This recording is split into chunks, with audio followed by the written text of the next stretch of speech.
Yo, what's up guys? Ito na nga po pala ang ating part 2 ng paglalakbay papunta ng Sagada.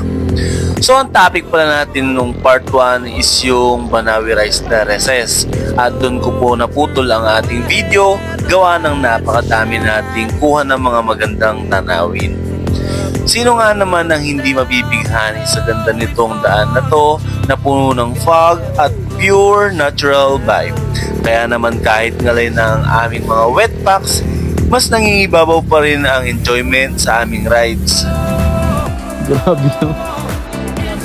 Ayun no. Oh.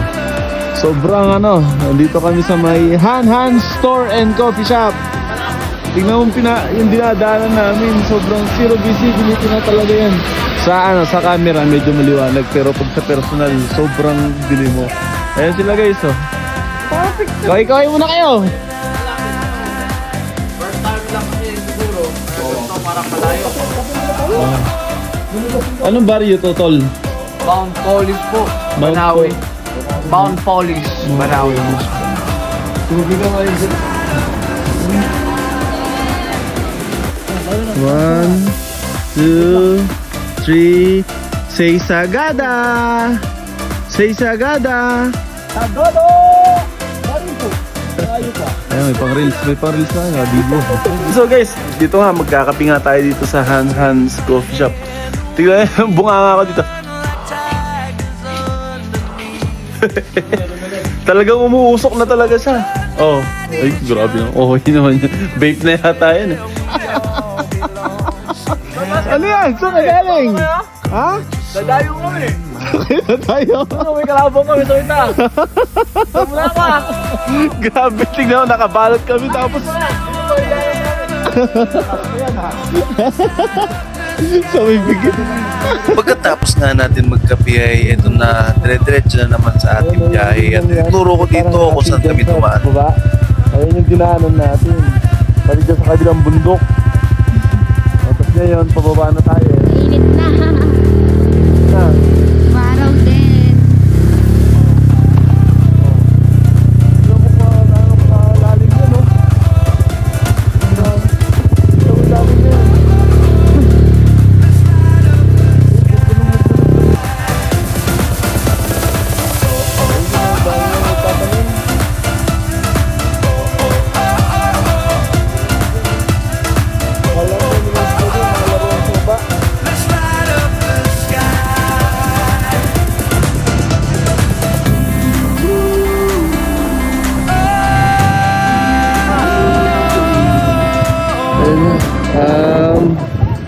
Malapit na kami sa Sagada guys, so ayan lang, nag-stop over lang kami dahil dito sa Agdon pala yun, tapos daming bahay sa baba.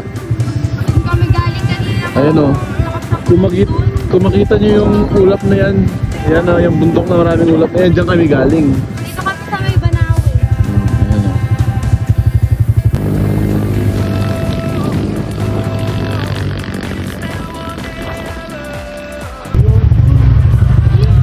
Ito yung sa sa mountain province na kami guys, so as you can see, ito mga bahay na ito, nasa gitna sila ng mga bundok. Tapos yun naman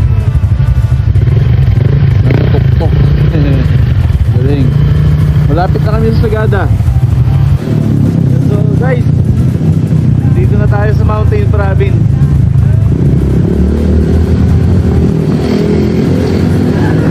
Ganito lang yung bayan nila dito, napakasimple. Parang nandun ka lang sa barrio nyo.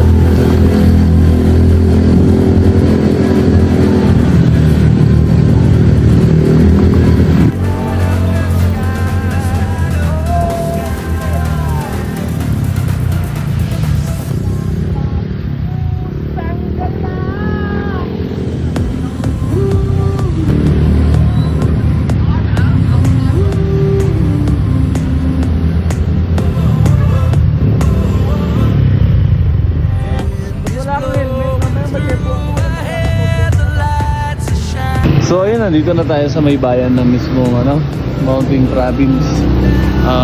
Hinihintay lang natin yung kasama natin sila Kevin tsaka si Ninya nagpapalit ng lapad habang at bibili kami ng manok dito sa may Jay's Fried Chicken. Ayan, dito. Tapat ng Tambuntin. Kargado yung mga motor natin ng ano. Kargado ng mga putik. Grabe naman.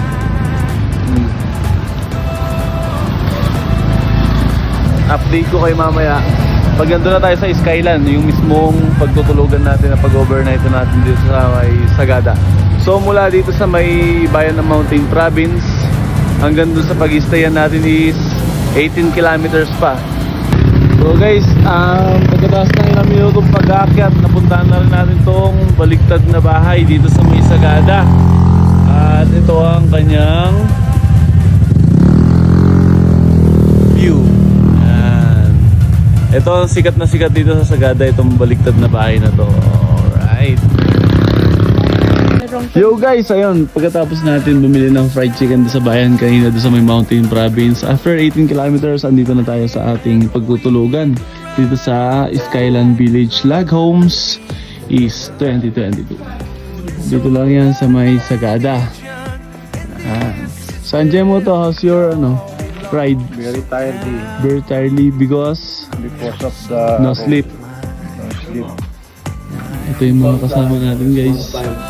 So ito yung parang pinaka front desk nila dito sa Skyland Village. Dito ka maglalag ng pangalan. Tapos ayun kung ano pala pag wala kayong tubig, wala kayong alak. Meron sila tinda dito.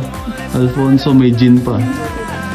May kape Yung overflowing pa yung coffee natin here, and then yung sa balance ito cash or backwards. Ano? Libre yung kape te? Libre yung kape. Wow. Black coffee yan natin. Barako, yes po. So yun guys, nandito na tayo sa ating room. Ito yung room na binayaran natin. At ito siya sa loob. Ayan. Bali isa, dalawa, tatlo. Ilan dyan sa taas? Marami, apat na Pakita nga. Sige mo dyan. Tatlo dito sa baba. Uy, load ka pala dito sa taas yo. Hindi tayo magpuputol sa taas. Tsaka yun ng Alfonso. Pampatulog, no? Dito, gin, puro.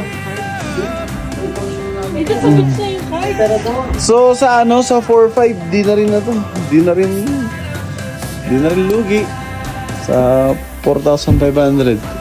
Tapos ito ang itsura niya sa labas. Yan. Meron pa siya sa likod. Yan sa likod niya. Pakikis. Dito tambayan. Dito tambayan sa dito. So, pagpunta ka dito sa likod, makikita mo yung mga gubat. May tambayan pa pala dito. Guys, nakaka-relax din dito. So, habang kumakain po kami guys, nanguuto siya. Sinasandal niya yung ulo niya sa legs ng labing ko. Bigyan siya ng bagay. Laki.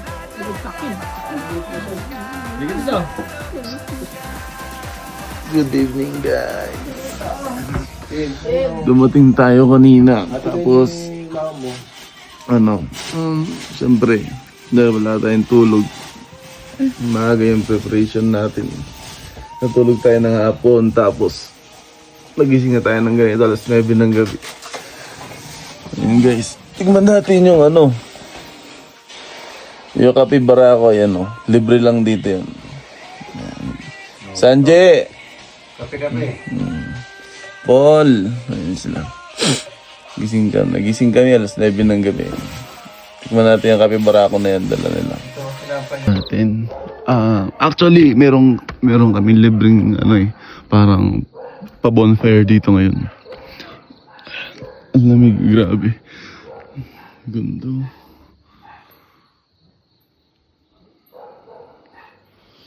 Ayan.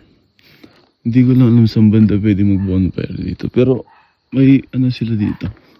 Parang lugar na pwede mag-bonfire. Tignan niyo yung mga batong yan. Ayan. Pwede ka magtambay dyan. So guys, tikman natin itong ano, kape barako nila dito sa may Skyline. Masarap? Siyempre. Masarap po. Hindi, masarap naman talaga. Libre.